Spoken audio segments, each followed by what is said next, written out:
Greetings. This is James Gilliland. I'm your host. We've got another great show today, but first I have a couple announcements to make. We've got our summer conference, Transformation Celebration, and that's Friday, June 28th, and through Monday, July 1st, and it's near Mount Adams in Washington State. And if you want to join James Gilliland, Laura Eisenhower, Dr. Dream, Mark Peebler, John Kelly, Neil Kramer, Spencer Barclay, Joel Garbon, Itasha, and Victoria Liljenquist, you're going to have an amazing experience because these are all top-notch speakers, and they've all been picked, according to their heart and service to humanity. So we have some of the best speakers. So be enriched, inspired, and energized as you share in a wide spectrum of fascinating knowledge with pioneers of new thought, new technology, and spiritual wisdom.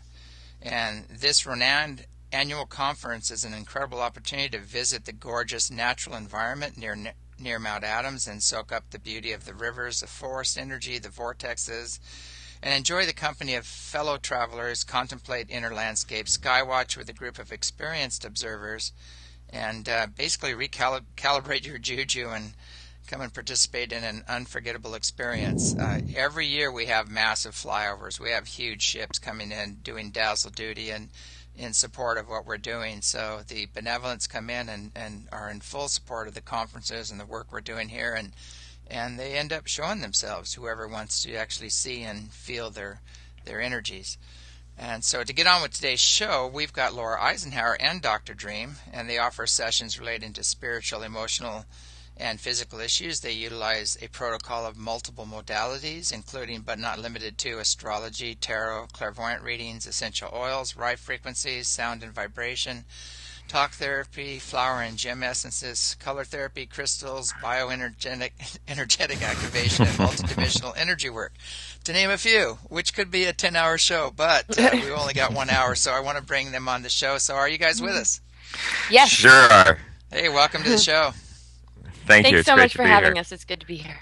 Well, I don't know where to start after that intro, but first of all, I think it's going to be awesome having you guys up here at the ranch to be able to see and experience the energies and all these multidimensional beings cruising around, including the ships. So I think we're going to have a lot of fun, out in the field and during the conference. Oh, gosh, we're so looking forward to it. It's going to be really exciting. I've heard so much about the ranch, and it's going to be incredible. I've got there's so many things in the news right now. I mean, it's just getting crazy. I mean, the planet's getting slammed with gamma ray bursts, solar flares, cosmic rays. The shields are down. We're moving into a highly charged place in space. With the alignment with galactic plane and Sirius and Alcyon, and I'm curious what your take is on this. Either one on this massive vibrational lifting and awakening that's well underway. Well, I guess I'll answer this one. I think it's incredible. Lots of people are definitely feeling it. I mean, it's like all the stuff that needs to go is getting just shaken up and purged, and it's just about these activations right now. And we had the Uranus square Pluto on Monday, which was huge because that really digs deep into the roots of all that we are, while opening us up to receive these activations in pretty profound ways.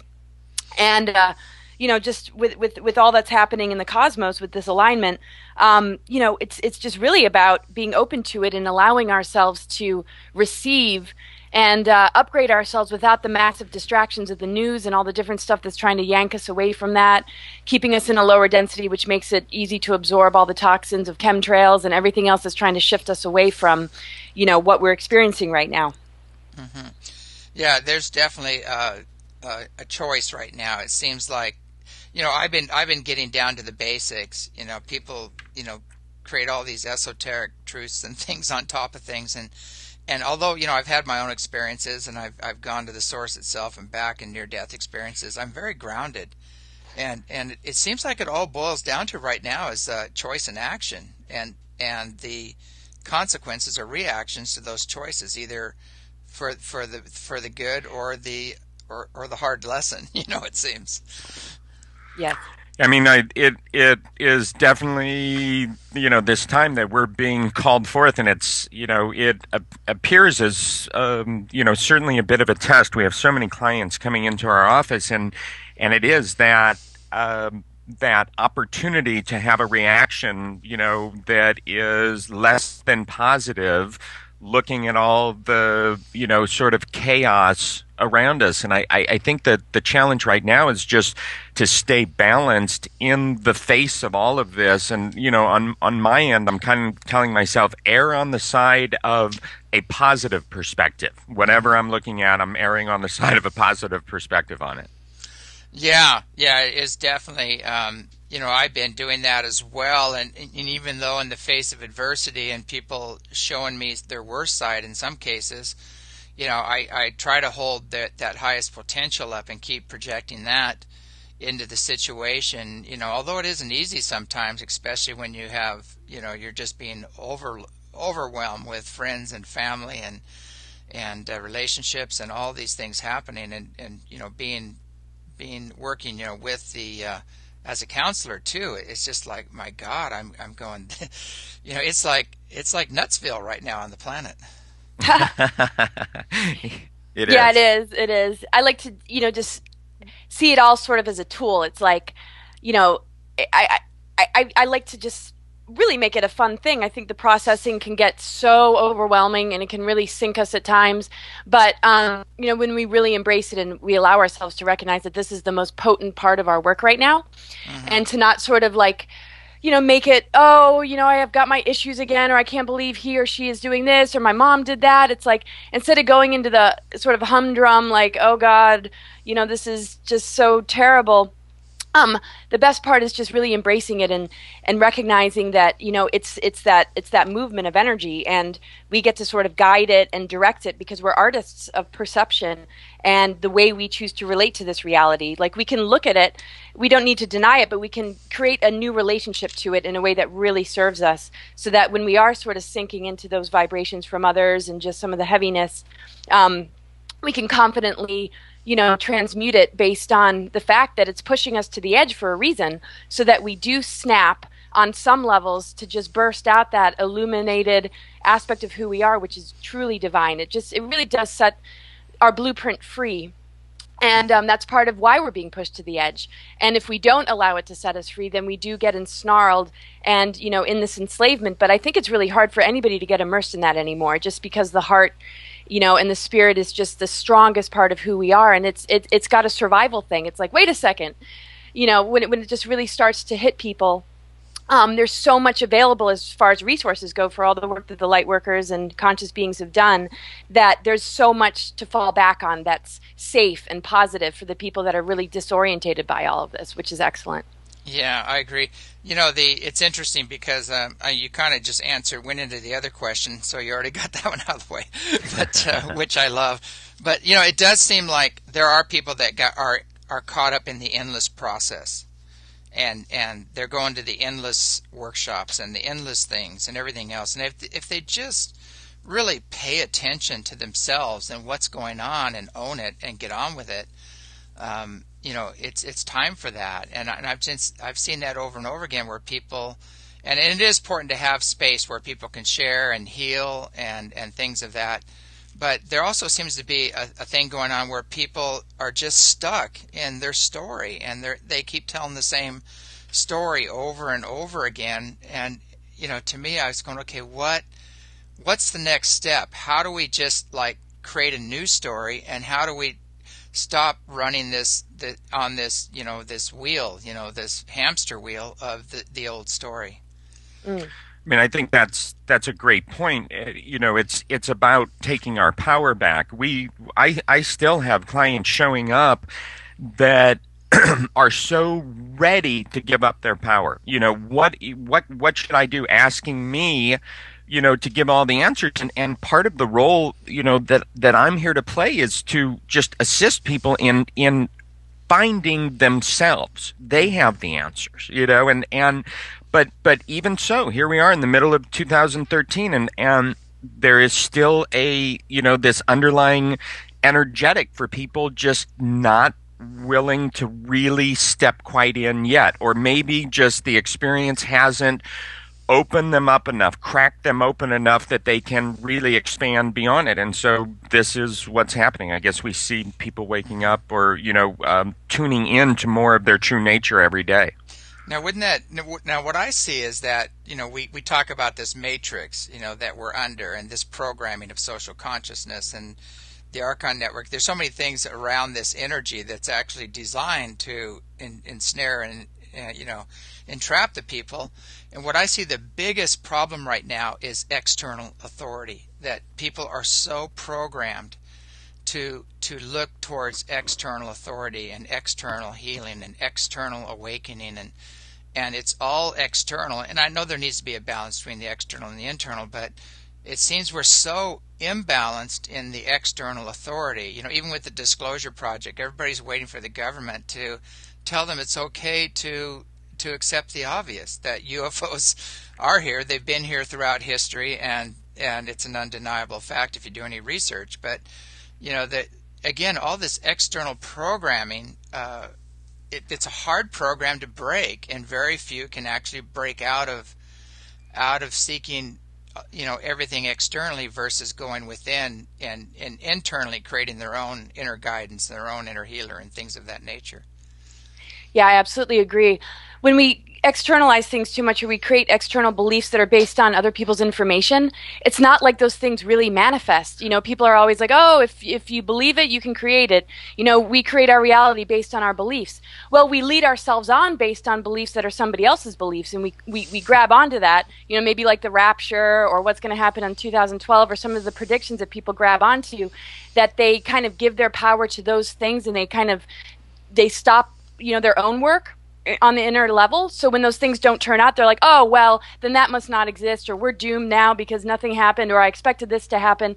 And it's kind of like you're chasing your tail. And when people get really in touch with their own internal truth, and are really in the co-creation, and they're stepping up, then their internal truth and their beliefs about it, or their knowingness of it, where it doesn't even have to be a belief, they just emanate it, it's their embodiment, then they're in alignment with everything that's going on, and they can sort of see a short-term range, or maybe just have guideposts about, what might unfold, but it's not so externalized that it's like, they're running for something that has nothing to do with who they are on the inside. And that's why the biggest fallback and the greatest lessons have to do with learning how to fall back on ourselves. That's why we create adversity, because we can only face ourselves in the darkness when it's our stuff, or when it's our crisis. And that's why people manifest it, but then they become victims, and they want to go see somebody else to answer their questions. And it's like, eventually you just got to kind of go inward, find that wisdom, and take it with you, because that's the best thing that you can take on this journey. Mm-hmm. Yeah, it definitely seems that we're so trapped in the ego drive and our personality, self, and body, because of this network and the program. And once we step out of that and start aligning with soul and spirit, then we're guided, by soul and spirit. And then we know, where to go, who to work with, who to hang out with, all these things are answered from within when we're being guided through the heart, and through the soul and spirit. And that's what I see right now is this we're in this big mid-phase program of people that have been allowing their ego, and sometimes a very wounded ego, to run the show, and the patriarchal program here, which is totally ego and intellectually governed, versus heart governed, and that's why we're in the mess that we're in. And if we get back into the heart and get that soul connection, which is connected to source, that things will turn around, and we'll get back to heaven on earth. And that's what we seem to be in the middle of, is this transitionary period. Oh, that's awesome. So well said, too. Yeah, and it just, as we're watching it unfold, I mean, and key word, watching, being the observer of what's going on, we're really seeing how events, and I mean, you mentioned the disclosure hearings and everything like that. These are all steps that are giving people the opportunity to more fully wake up, or to begin the awakening process. But then there's also a trap in this of feeling the victim and feeling manipulated, and so even the whole process is one that takes us through so many stages. And so it's fascinating to watch now as people are, coming to more, and then seeing what they're dealing with, and really, we've been at some conferences recently. We did Free Your Mind in Philadelphia, and it was an amazing conference. And for me, it was really incredible because the energetic of the information was so heavy. But I can't remember when I've been to a conference that was so full of love. And so, to me, it's a new energetic that's coming in the process of dealing with all the information that comes from people waking up. Hmm. Yeah, there does seem to be a major shift. I know a lot of these conferences, especially in the UFO community and some of the other conferences out there, they're kind of like a gathering of victims, I hate to say, or their focus is on keeping things in the past, or keeping things intellectual, locked into the intellectual, or materialistic, like the UFOs. You got to have the nuts and bolts. They're mainly focused on nuts and bolts and abductions and shutting down nukes and things like that, which is a good idea. I think that's an awesome idea. But things of that nature, and their heads are cranked back to the past, Roswell and all these other events. But the problem is contact is happening right now, and it's a spiritual thing, and it's a benevolent thing, and we need to rise to the occasion.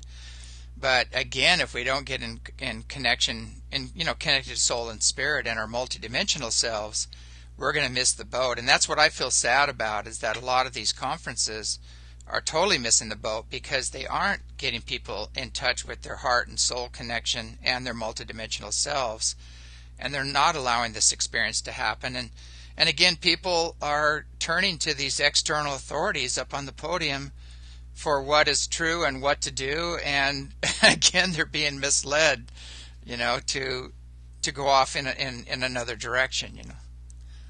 Yeah, yeah. I mean, that's the hardest part to witness, and I think that's what the focus is for, at least all three of us, is to really bring it back to that, because that's really where the miracle vibration is, and that's where we can really not be trying to solve problems based on our survival or how we're going to remanage the physical reality in our relationship based on external authority structures. It's about getting rid of that completely and stepping into our spiritual abilities and recognizing that we're the most advanced technology, and that we, are shifting things based, in our relationship to the economy and the planet, not based on so much the revolution of, like putting it all like into more of a battle of us and them, but more into a transcendence that allows us to embrace and integrate where we are connected to the past and where we carry these archetypal imprints, and where the real job is to find that harmony within the self, rather than,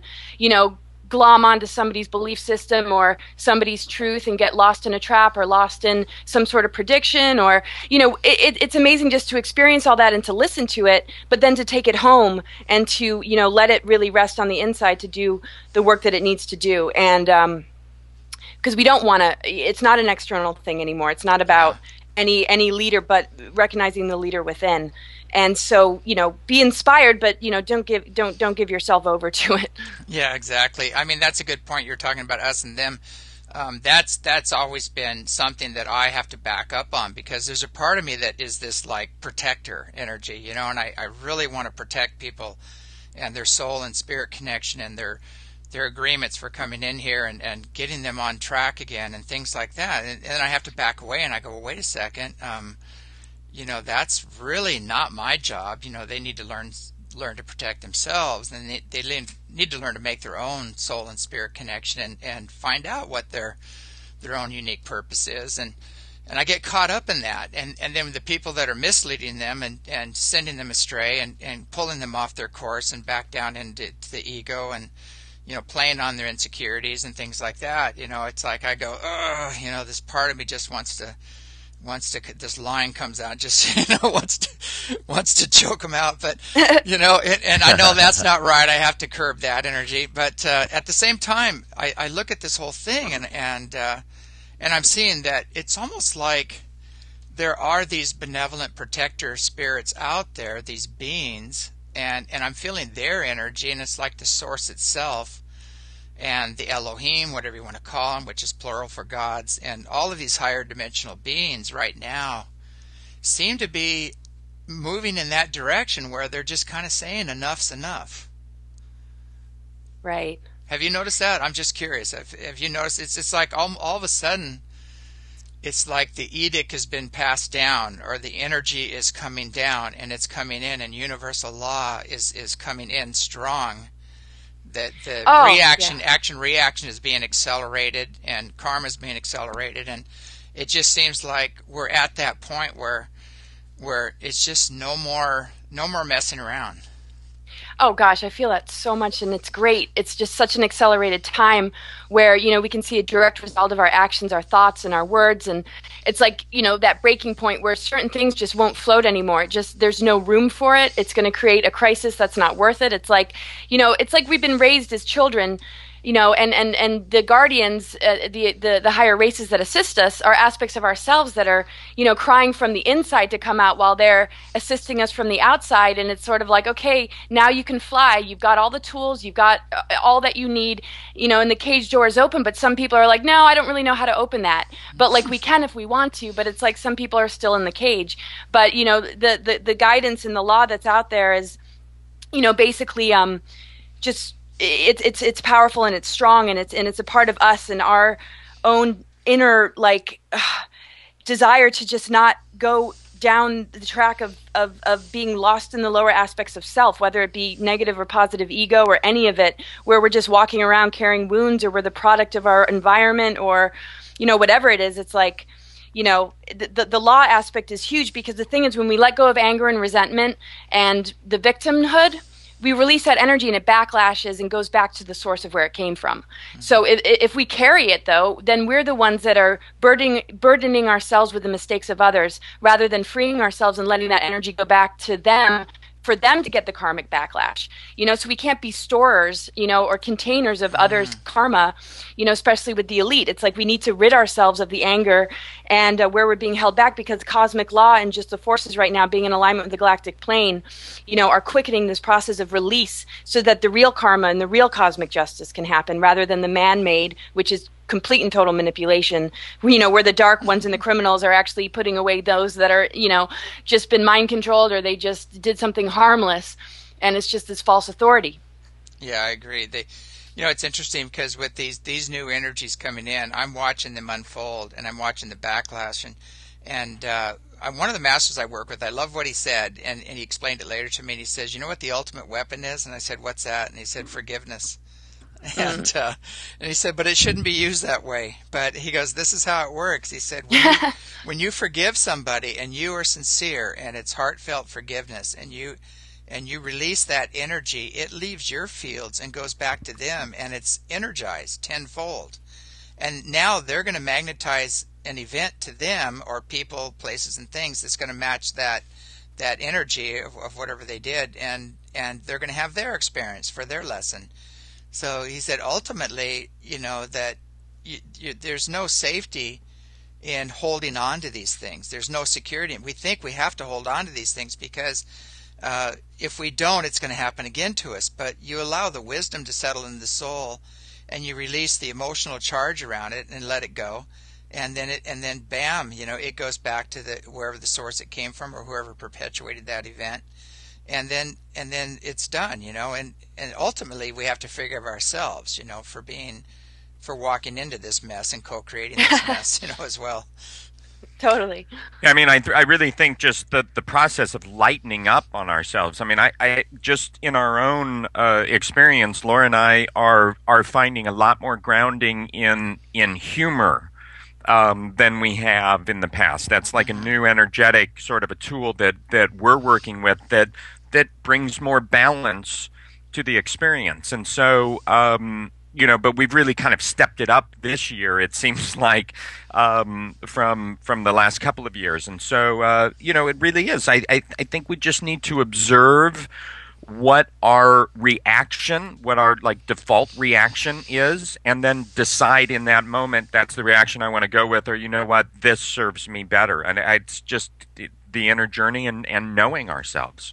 I agree. The higher planes, when you get in the highest dimensions, it's just pure love and joy and bliss, and humor's an integral part of that. And if you're working with those energies, it's going to come through.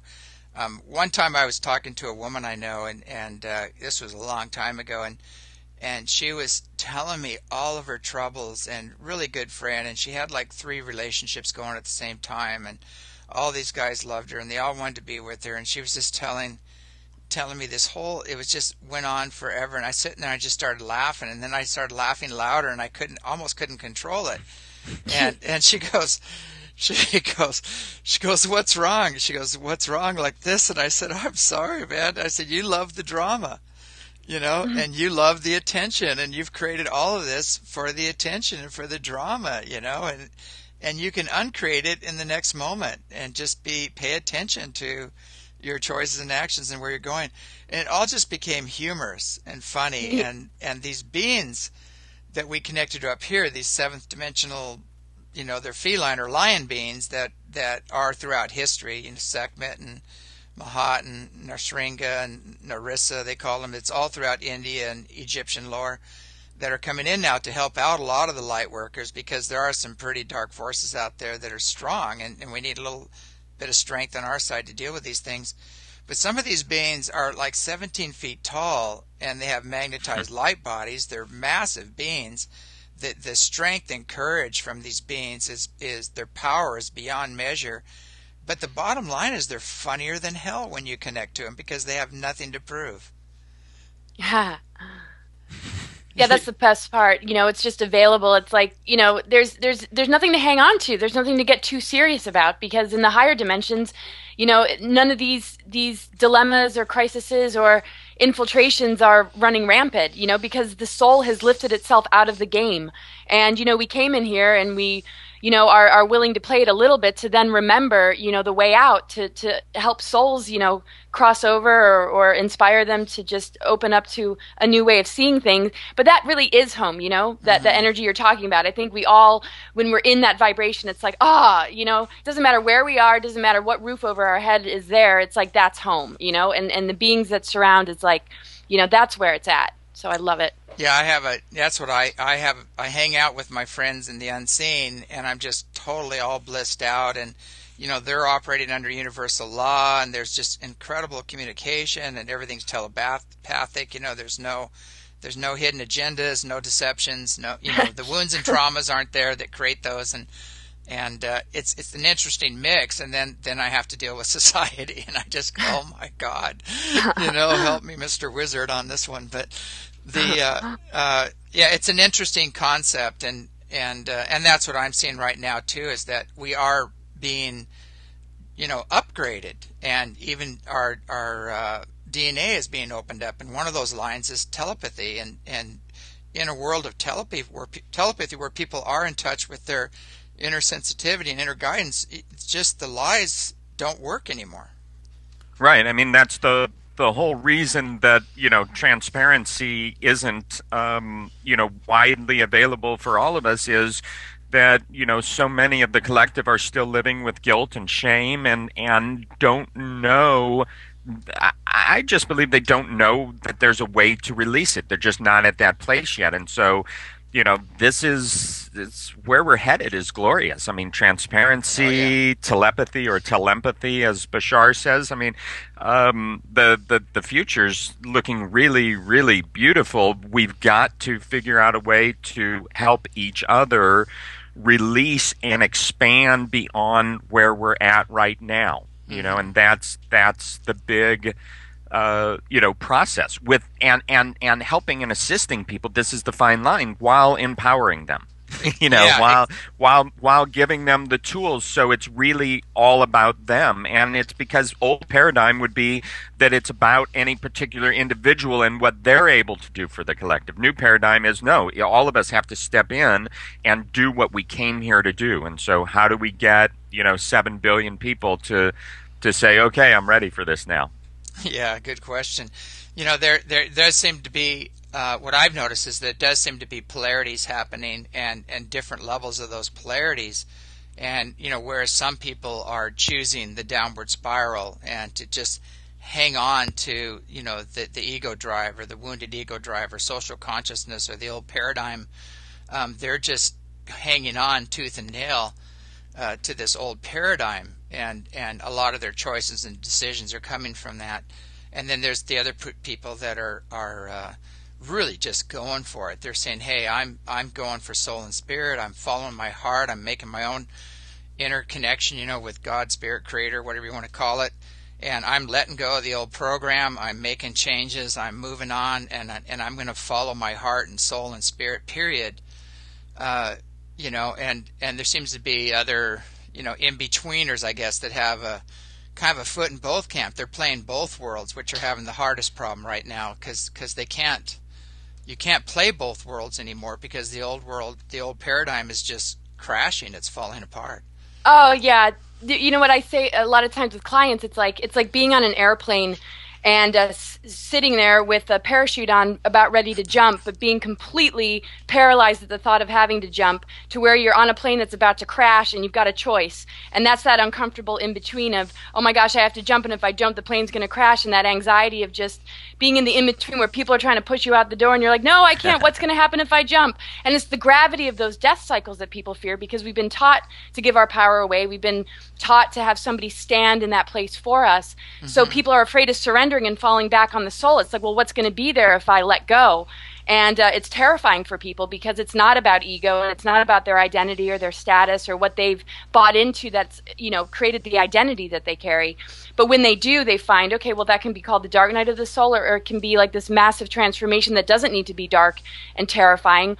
But the liberation that rises from that is where it takes one. And so, that's sort of the in-betweens. It's like, okay, they're about ready to be pushed out the door.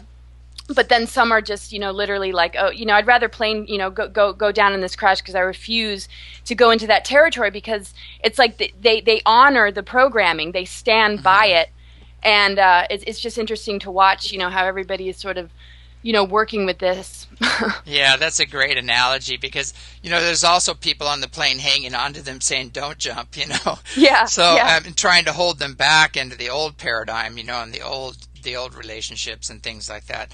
And it's kind of interesting watching this whole dance. I haven't totally figured out my place in this dance at times, because, there's a part of me that just, really cares so much and loves people and really want to see them get it, this time around, and jump, and make that jump. But the other part of me is just going, God, they've got to decide themselves. They've got to make this jump. They've got to do it. And I think that's what's happening right now in spirit too. I think there's a lot of masters up there, saints and sages, just smacking their foreheads going, oh my God, they were so close, and, yeah. and they just want to get behind them and just kick them out the plane, Yeah. Oh, when you said that though, I saw you just on the ground with your arms wide open, just like with the biggest hug for anybody who's ready to jump. Just like, come on. Yeah, that's pretty much it, and it's kind of like it's a weird thing, because you've got people either really love you or they really hate you, one or the other. And especially when, because people fear change and the unknown, and we represent both of those. But you're never going to grow and experience anything until you're ready to change and experience the unknown. Yes. I mean, there comes a time in everyone's life where they've just got to take that leap of faith, and it shows up for all of us in different ways. I remember when I first met Laura, I was interviewing her for our radio show, my radio show, and she said, I'm not afraid to die. You always wake up somewhere. And I have never forgotten that. I can't even tell you how many times I've repeated that to people, because it hits this great point home, of just the, nothing dies. And it's just like, what really are we afraid of here? And for those of us that have gone through whatever sort of, dark night of the soul or our own death experiences and things like that have allowed us to let go, I'm just wondering what's going to happen that's going to allow more massive numbers go through that experience and know that the leap of faith is actually safer than not doing the leap of faith.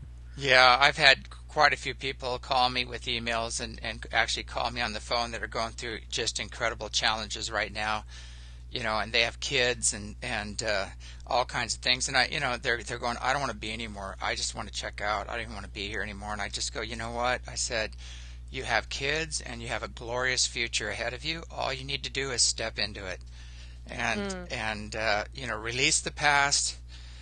Find that courage, within and step into it. And everything's going to manifest when you align with soul and spirit. I mean, I went through my near-death experience and then, I was in commercial real estate. I had the fancy car. I had the big house. I had the boat. I was a board of director on the Chamber of Commerce. I was in commercial real estate, have my own office. People don't know about that side of me when they see me now. But, I walked away from all of it, and people go, you're nuts. And I'm building this ark out in the middle of a field, up in Trout Lake in the middle of nowhere. And everybody told me, you're nuts. This is never going to happen.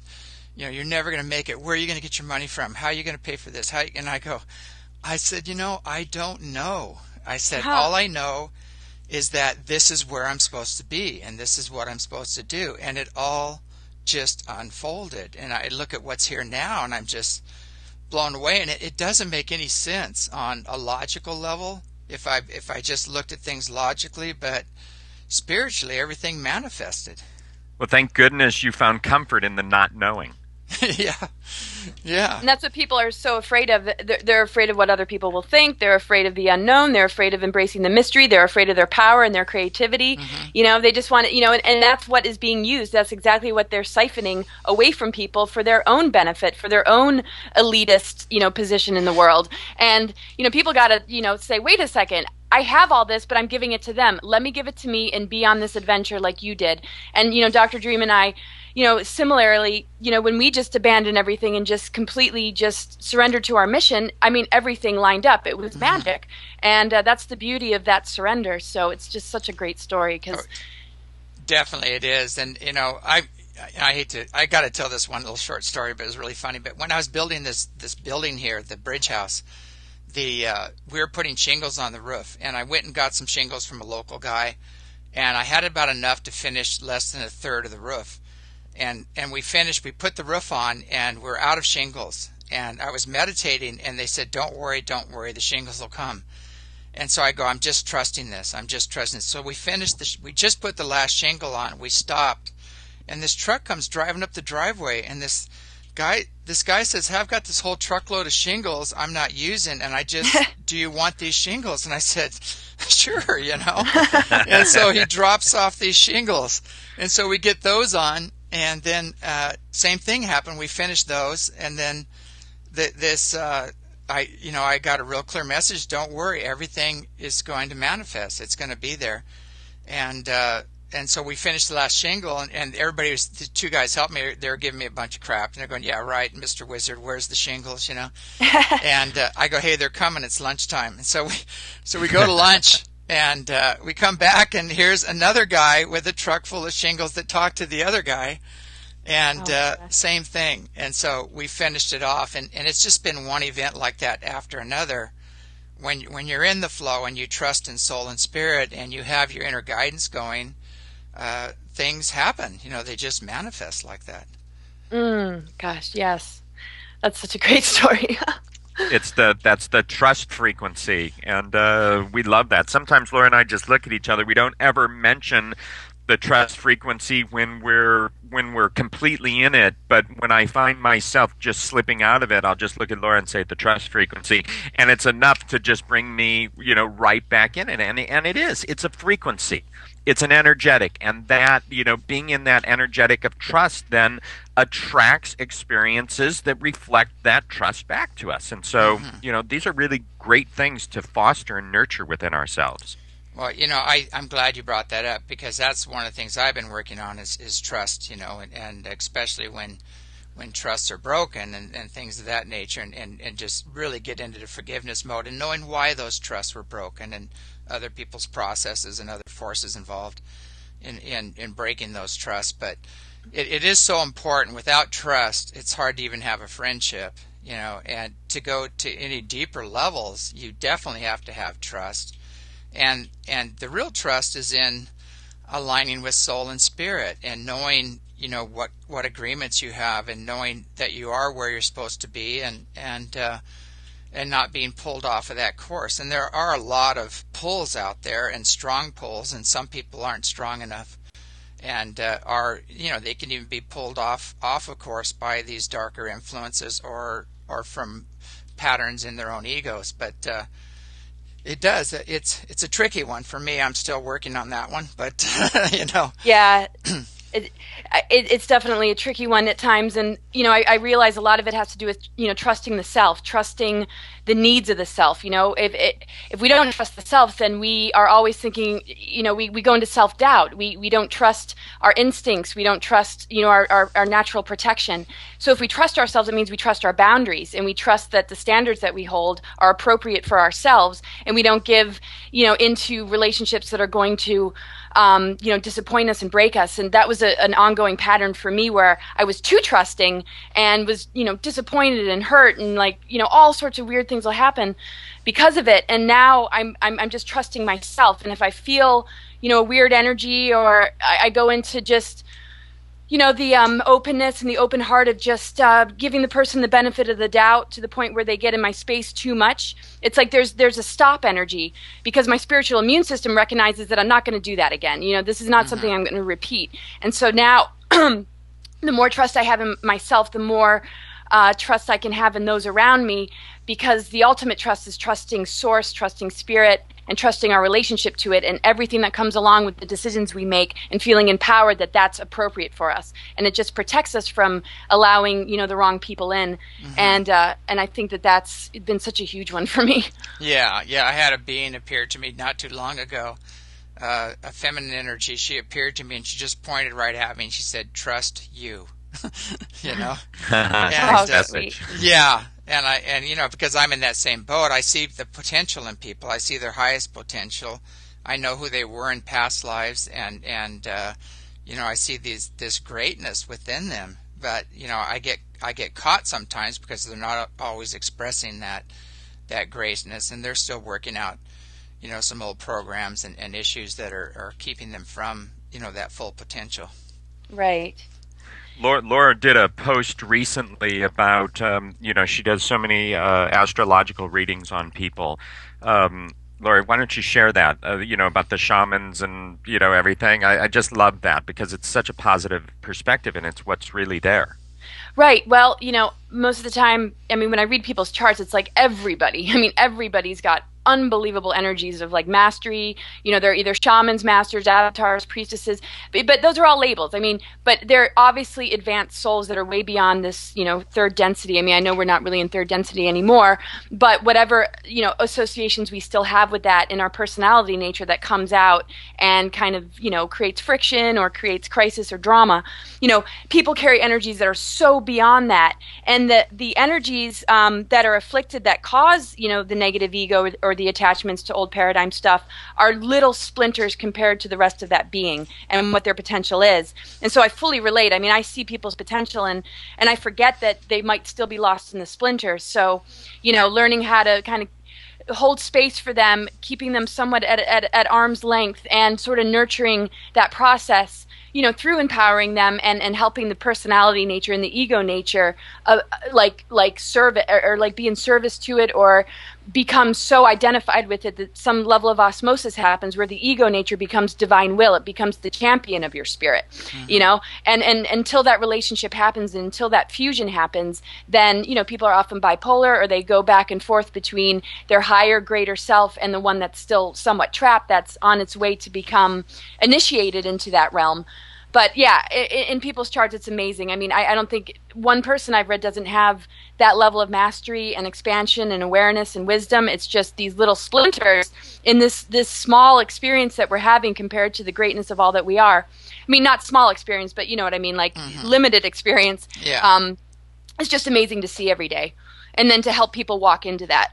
which is what we're all doing, and at the same time trying to navigate how we can, protect ourselves and be, at our peak level without absorbing too much or opening up too much. Hmm.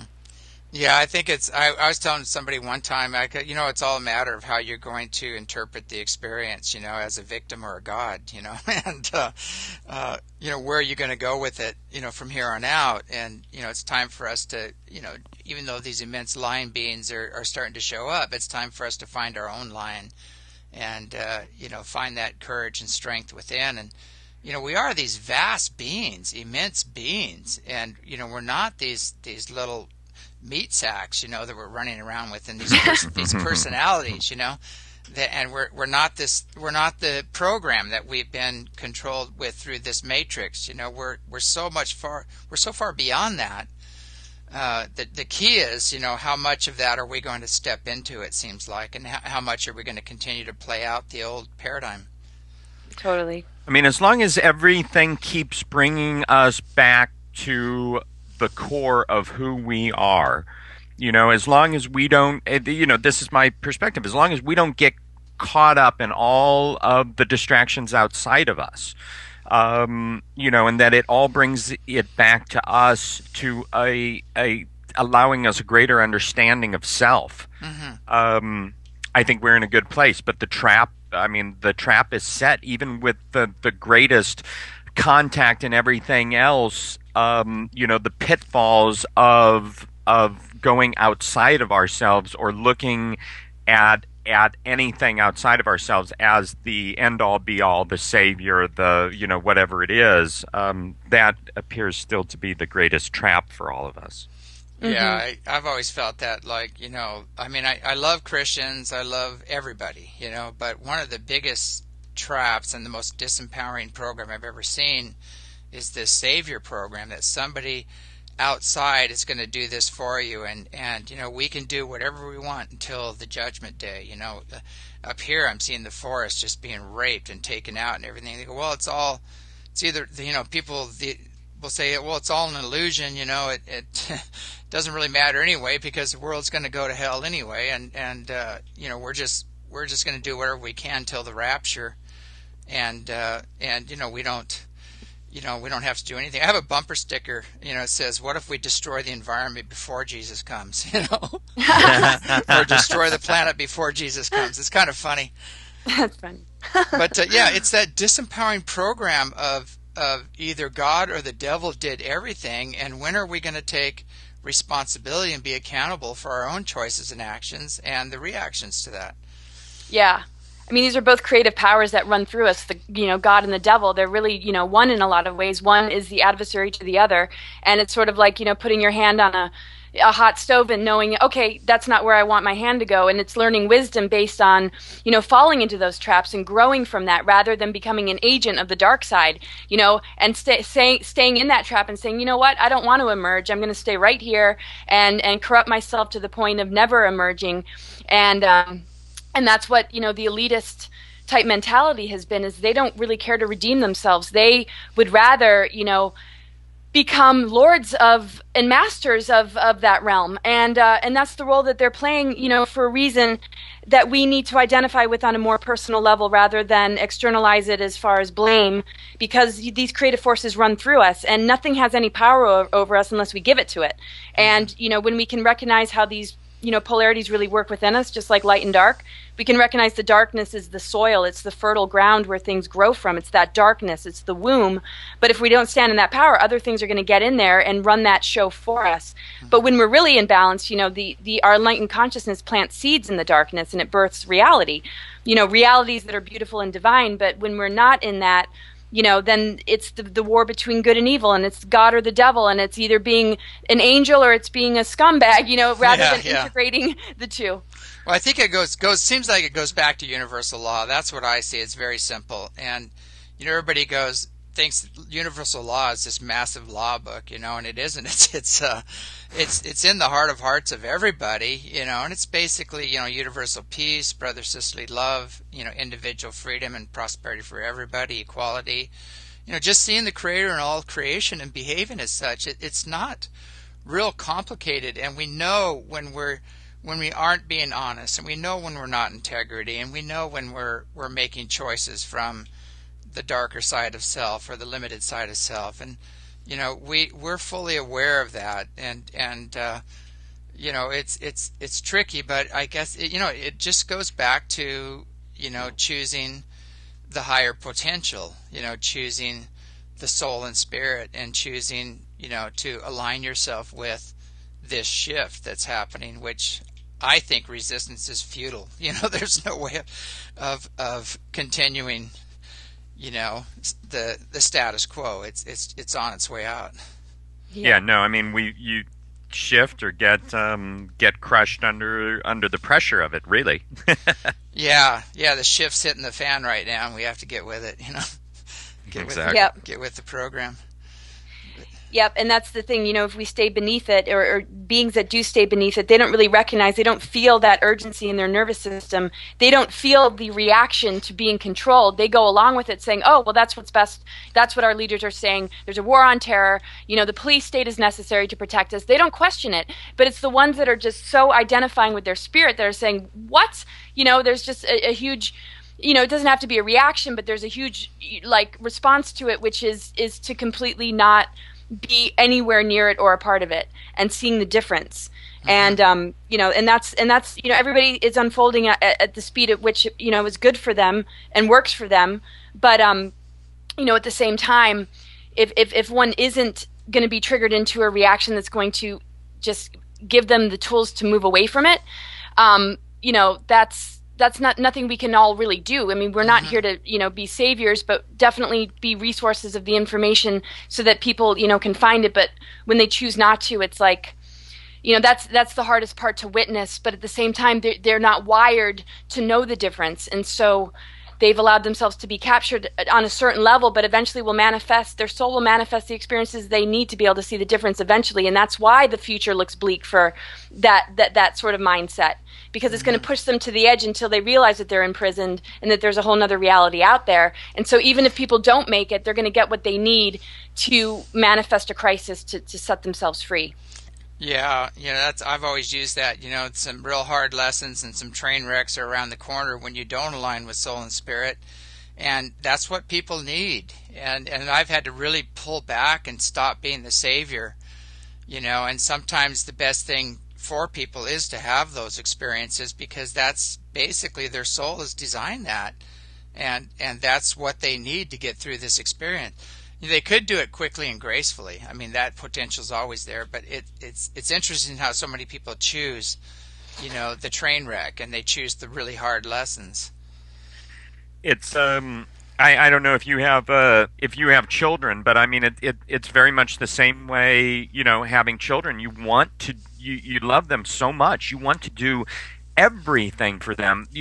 Almost really to a fault, because they came here to have their experience, and yeah, they chose us, but they need to have their experience. I can't keep my daughter from having less than comfortable experiences in her life as much as I would like to on a certain level. I know that those are the experiences that are going to allow her to shift and allow her the opportunity to grow, learn, and evolve, and that's what she's here for. So there is that energetic of just being in place and always playing the role that in the moment I know I'm here to play, but also allowing the process for people. Exactly. Yeah, I have a daughter as well, and luckily she's pretty sharp. I mean, she's a triple Scorpio, and she busts me. Wow. She just busts me all the time on stuff. I'm sitting there running things around my mind, thinking, okay, I should do this, and how can I do this better, and everything. She goes, Dad, get rid of that person. She goes, you know what to do. Stop it. Like this. It's really funny. And she's very intense, or she'll nail me on something that I'm doing, that I need to look at. And it's great having that feedback. And what was wonderful with us is that when she was born, she came to me before she was born, and she came to another woman named Lorelei Lammers, who's just a beautiful woman, very gifted woman. And she appeared to both of us, and she had a conversation, and we met later, and we both shared this conversation. It was just unbelievable. But she gave us her name. She told us what her name was, who she was, and her whole journey. And I told her, I said, I don't think your mother and I are going to be together. It doesn't look like that's happening because she's choosing, alcohol and partying and multiple partners, and things like that. And so I said, it's like, I'm going to do all I can to be there for you and keep it together, but it doesn't. And she turns around to me. She says, she goes, I know. She goes, I'm fully aware of that. She said, I'm coming in for that experience. How can I help others unless I experience this myself? Oh my gosh. And yeah, and I'm just going, whoa, this is intense.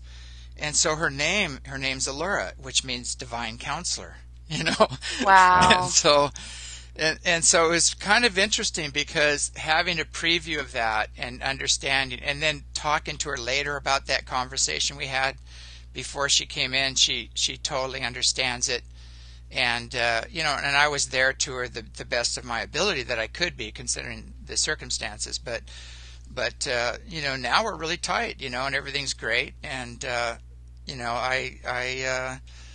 have a great relationship with her. But I knew during that there was going to be a period of time where we would have to be apart, and separate, and she would have to go through those experiences. But because of that, she's an amazing woman right now, and she's very sharp and very to the point and knows what's going down, and can help counsel others because she's gone through it herself. And even at 6 years old, she was counseling her mother, telling her mother, you got to knock this off. You're not the same person when you drink and things like that. So wow.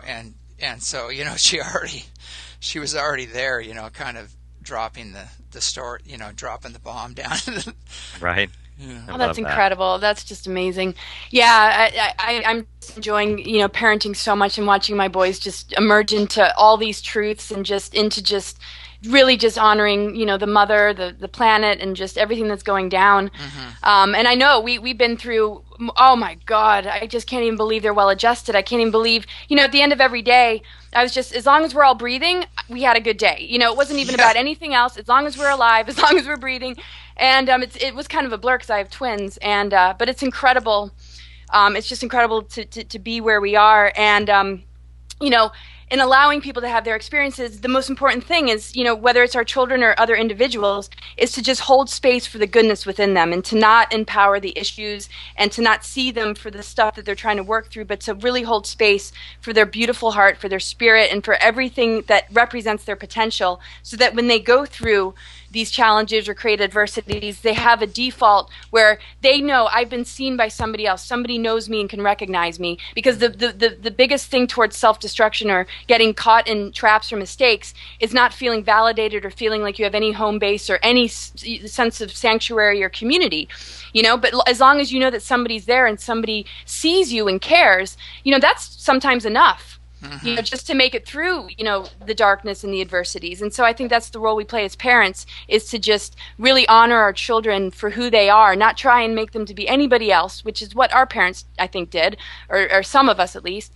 And then it gives them, a strong foundation to fall back on. And so, working with clients, that's always so good to empower, because you can't steer people like the ones that are, should I go to San Diego? Should I go here? Should I do this? It's like, no, you need to know how to surrender and maybe go in a direction that isn't best for you, to see how beautiful the universe is, that will allow you to get back on track or to experience something that's useful, because there's no right or wrong turn. It's what you make of it, it's what you perceive, and it's what you gain from it that counts. Mm-hmm. Yeah, exactly. And there does seem to be frequency and vibration, and there are higher vibrational, higher frequency choices that have more love and joy and bliss, and that are more aligned with universal law. But at the same time, some people need to go through the other choices. You have to experience a lot of little what you don't want until you know what you want. Right. Yeah, totally. And that seems to be the program. We're up at the end of the hour here. So what's the best way that people can get in touch with you if they want to, partake of your services and find out more about your work? Well, we've just introduced a new website called DreamTeamSessions.com, and that's about the work that Laura and I do together. Mm-hmm. And then Laura's site is CosmicGaiaSophia.com. And I can be reached through Dr. Dream, drdream.com. Great. Awesome.